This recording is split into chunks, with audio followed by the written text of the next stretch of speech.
internationale. SeneInfo International.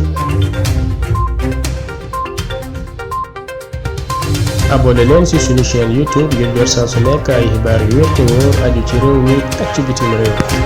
SeneInfo.net. Internautes de SeneInfo.net et SeneInfo International, bonjour, bienvenue au résumé de l'actualité de ce mardi 28 juillet 2020. D'abord, les nouvelles du pays.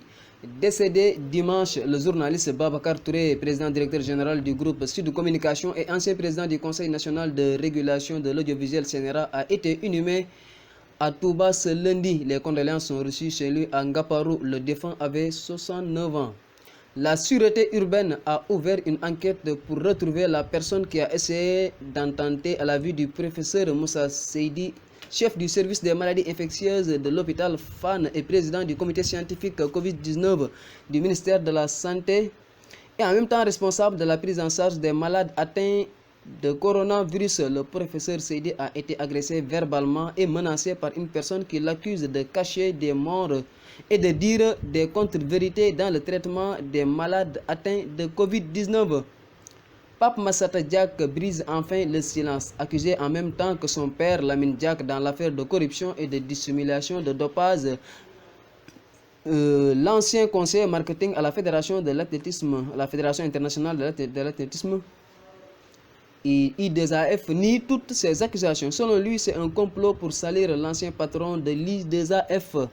Il a dit à ce sens, je cite, « Tout le monde connaît Lamine Diack pour sa probité.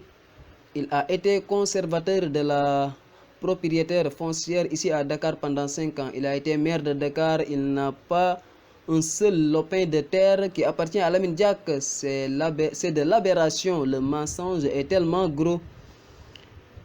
Ils ont persévéré dans ce mensonge. » Fin de citation.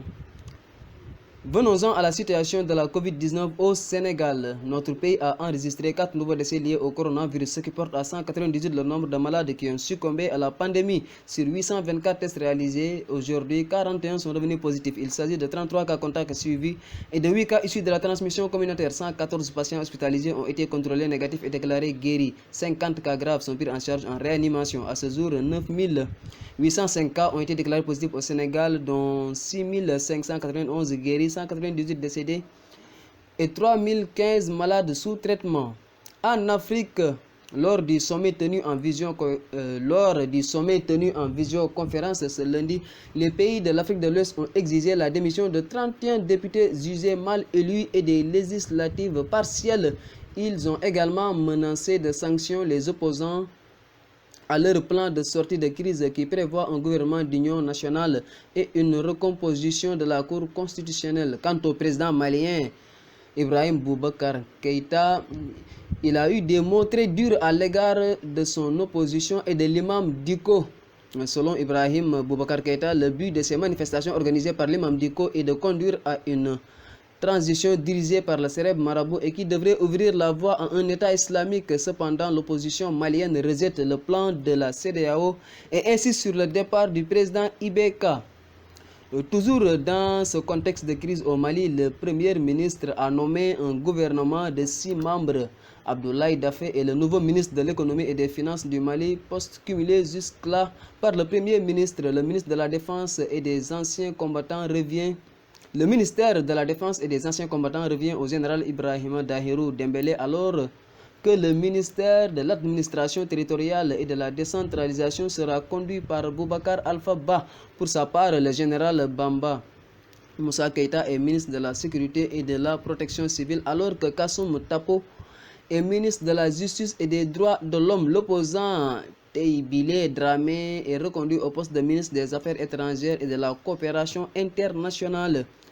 L'Afrique comptait 847 262 cas de coronavirus confirmés au 27 juillet 2020. Le virus a déjà coûté la vie à 17 776 personnes sur le continent selon l'université Johns Hopkins de Baltimore aux États-Unis. Les pays les plus touchés par la pandémie sont l'Afrique du Sud avec 445 433 cas confirmés et 6 769 décès, suivi de l'Égypte avec 92 062 cas confirmés et 4 606 décès. Sur l'international, un tribunal malaisien a condamné ce mardi à 12 ans de prison l'ex-premier ministre Najib Razak, jugé coupable dans le procès pour corruption du vaste scandale lié au fonds souverain EMDB. Cette affaire pourrait avoir des répercussions politiques notables en Malaisie où la lutte contre la corruption est devenue une priorité. La commune d'arrondissement de Zuffenhausen dans la ville de Stuttgart en Allemagne a décidé de faire de Saliou Gueye son maire lors des élections qui se sont tenues jeudi dernier. Il a récolté 33 voix sur 58. Il prendra service à partir du 1er octobre prochain, comme rapporté par le journal Le Soleil. Saliou Gueye est ingénieur de formation âgé de 52 ans. Il a étudié l'aménagement du territoire à l'université Dortmund et a fait le master européen en assistance humanitaire à l'université de Louvain-la-Neuve à Bruxelles. Dans le monde, 16 495 309 cas confirmés de coronavirus ont été recensés à ce jour, dont 9 590 929 guérisons et 654 327 décès. Les États-Unis continuent d'être l'épicentre de la pandémie avec 4 376 053 cas confirmés et 150 263 décès. C'était tout pour aujourd'hui. Merci de votre attention.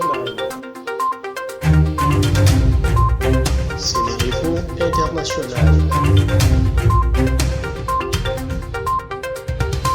abonné leen ci suñu chaîne YouTube ngir jot saa su nekk ay xibaar yu wér te wóor aju ci réew mi ak ci bitim réew. Sénéinfo